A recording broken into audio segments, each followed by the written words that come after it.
નમસ્કાર મિત્રો, D farmer ચેનલમાં તમારું સ્વાગત છે। દેશ, દુનિયા અને ગુજરાતના તાજા, મોટા અને સૌથી મહત્વપૂર્ણ સમાચાર જાણીએ તે પહેલા ચેનલમાં નવા હોય તો ચેનલને જરૂરથી સબસ્ક્રાઇબ કરી અને વિડીયોને લાઇક કરી દેજો। કેન્દ્ર સરકારે ડુંગળીના ભાવને નિયંત્રિત રાખવા માટે ડુંગળીના નિકાસ પર 40% ડ્યુટી લાદવાનો નિર્ણય કર્યો। એપલે 110 અબજ ડોલરના સ્ટોક બાયોડેટાની કરી જાહેરતા। ઐતિહાસિક નિર્ણય બાદ શેર 8% વધ્યો। ગોંડલમાં આજે જયરાજસિંહ જૂથનું શક્તિ પ્રદર્શન। ભાજપ સામે ગુજરાત વ્યાપી વિરોધ વચ્ચે સંમેલન યોજાશે। યુદ્ધના કારણે યુરોપ, અમેરિકા અને આફ્રિકાના દેશોમાં કન્ટેનરો મોકલવાના ચાર્જમાં 500%નો વધારો। કેન્દ્ર સરકારના 45 દિવસની સમય મર્યાદામાં પેમેન્ટ કરવાના નિયમને કારણે ગુજરાતમાં 12,000 ઉદ્યોગોએ MSME નોંધણી રદ કરાવી। ઇન્દોરમાં એકતરફી ચૂંટણીમાં મતદાન વધવાના ડરથી કોંગ્રેસે બેઠક બોલાવી। પંજાબમાં ખેડૂતોનું રેલ રોકો આંદોલન 3 દિવસ માટે 46 ટ્રેનો રદ, 100 રૂટ બદલાયા।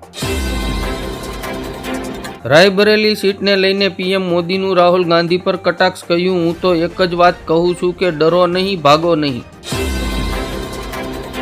હવે મહિલાઓ પતિ અને સાસરિયા સામે ખોટા કેસ નહીં નોંધાવી શકે। કેન્દ્ર સરકાર ઉત્પીડની કલમમાં કરશે આ ફેરફારો। ક્ષત્રિય સમાજને આંચકો, મતદાનના દિવસ સુધી કાળા વાવટા ફરકાવવાની માંગને હાઈકોર્ટે ફગાવી। ક્ષત્રિય સમાજ બાદ કોળી સમાજે ભાજપનો કર્યો વિરોધ। નાણામંત્રી કનુ દેસાઈનું માંગ્યું રાજીનામું। નીરજ હત્યા કેસમાં કેનેડાનો મોટો ખુલાસો। કેનેડાએ ફરી ભારત પર લગાવ્યો આરોપ। લોકસભા ચૂંટણીના પરિણામો બાદ ઇન્કમટેક્સ સિસ્ટમમાં નહીં થાય કોઈ ફેરફાર। નાણામંત્રીએ અટકળો પર મૂક્યો પૂર્ણવિરામ। ભારત ઇન્ડોનેશિયા સંરક્ષણ ઉદ્યોગ અને દરિયાઈ સુરક્ષા સહયોગ વધારવા માટે સહમત। ગીર સોમનાથમાં આરટીઓ કચેરી ખાતે સારથી સોફ્ટવેરની કામગીરી તારીખ 6 થી 8 બંધ રહેશે।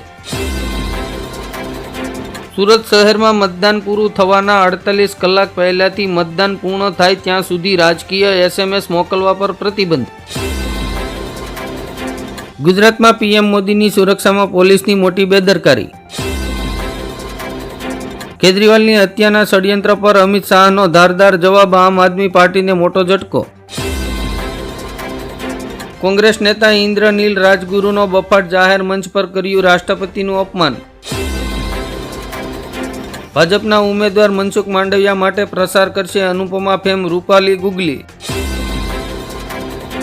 આ મુસ્લિમ દેશ ઇઝરાયલ વિરુદ્ધ એક પણ શબ્દ નહીં સાંભળે, વિરોધીઓની કરશે ધરપકડ। રશિયન સરકારનો મોટો નિર્ણય, મહિલાઓના હિજબા અંગે 1997માં મુકાયેલો પ્રતિબંધ હટાવ્યો। એક પછી એક દેશ ભારતીય મસાલા પર મૂકી રહ્યું છે પ્રતિબંધ। વિદેશથી પરત ફરી રહી છે શિપમેન્ટ। ભારત અને માલદીવની સરકારો વચ્ચે ચાલી રહેલા મટગાટ વચ્ચે માલદીવમાં ભારતીય નાગરિકો અને સ્થાનિક લોકો વચ્ચે અથડામણ। અશોક ડાંગરનું ફરી ભાજપમાં વેલકમ। કેસરીઓ ધારણ કર્યા બાદ પાર્ટી માટે કરી આ ખાસ વાત। ઝારખંડ હાઈકોર્ટથી હેમંત સોરેનને આંચકો। ઈડીની કાર્યવાહી સામે દાખલ કરવામાં આવેલી અરજી ફગાવી। કોંગ્રેસના કેટલાક ઉમેદવાર ચૂંટણી ફંડ ઘર ભેગું કરવાની ફિરાકમાં। તાલાલા પંથકમાં લોકસભા ચૂંટણી સંદર્ભે 769 ઈસમો સામે પોલીસ દ્વારા અટકાયતી પગલાં। લોકસભા ચૂંટણી વચ્ચે અમિત શાહની મોટી જાહેરતા। કહ્યું, ક્યારે મળશે CAA હેઠળ નાગરિકતા। આખરે રાહુલ ગાંધીએ કોંગ્રેસના મનોમંથન બાદ રાયબરેલીથી ઉમેદવારી નોંધાવી। બંગાળના ગવર્નર પર મહિલાએ છેડતીનો લગાવ્યો આરોપ। રાજ્યપાલે પણ આપ્યું નિવેદન। યુક્રેનમાં તબીબી શિક્ષણ મેળવેલા વિદ્યાર્થીઓ NMCની માર્ગદર્શિકાને લીધે મુશ્કેલીમાં મુકાયા। મનીષ સિસોદિયાની જામીન અરજી પર દિલ્હી હાઈકોર્ટે ઈડી અને CBIને નોટિસ પાઠવી અને તેમનો જવાબ માંગ્યો। વોટ્સએપે ભારતમાં 3 મહિનામાં 22 કરોડ એકાઉન્ટ પર લગાવ્યો પ્રતિબંધ।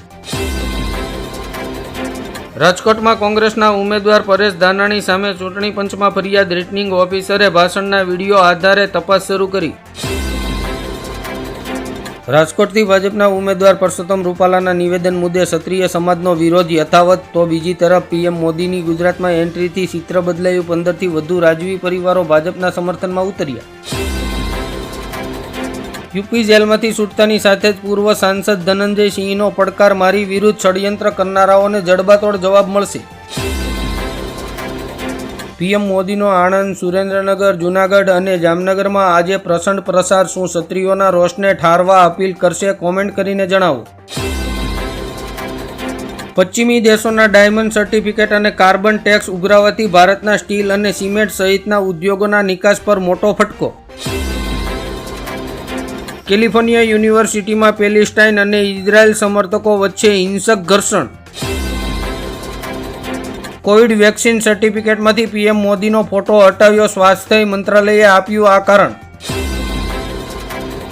ફ્રાન્સમાં 13 વર્ષ સુધીના બાળકોને સ્માર્ટફોનથી દૂર રાખવાની સરકારની તૈયારી. દિલ્હીની શાળાઓમાં બોમ્બની ધમકીનો ઈમેલ મળ્યા બાદ તમામ શાળાઓને બંધ રાખવાની જાહેરાત કરવામાં આવી.